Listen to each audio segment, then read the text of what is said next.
வாங்க குக்கரில் சக்கரை பொங்கல் செய்யலாம். அதற்கு 1 கப் பச்சரிசி எடுத்துக்கோங்க, 2 டேபிள் ஸ்பூன் கடலைப்பருப்பு எடுத்துக்கோங்க, 2 டேபிள் ஸ்பூன் பைத்தப்பருப்பு எடுத்துக்கோங்க.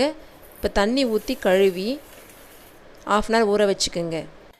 இப்போ 1 கப் பச்சரிசிக்கு 4 கப் தண்ணி சேர்த்துக்கோங்க. தண்ணி சலசலன்னு கொதித்ததும் அரிசியையும் சேர்த்துக்குங்க. இந்த மாதிரி பொங்கி வந்ததும் ஸ்டவ்வை சிம்மில் வச்சு 3 விசில் வச்சுக்கோங்க. இப்போ வெல்லம் 2 கப்பு சேர்த்துக்குங்க. அதில் தண்ணியும் சேர்த்துக்குங்க. வெல்லம் கரைஞ்சி கொதி வந்ததும் வடிகட்டவும்.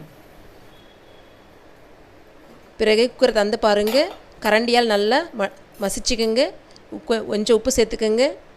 வெள்ளை கரைசலையும் சேர்த்து ஸ்டவ்வை சிம்மில் வச்சுக்கோங்க. மறுபக்கம் 1 டேபிள் ஸ்பூன் நெய் எடுத்துக்கோங்க. முந்திரி சேர்த்துக்கோங்க. திராட்சை சேர்த்துக்கோங்க. பொன்னிறமாக வறுத்து பொங்கலில் சேர்த்துக்கோங்க.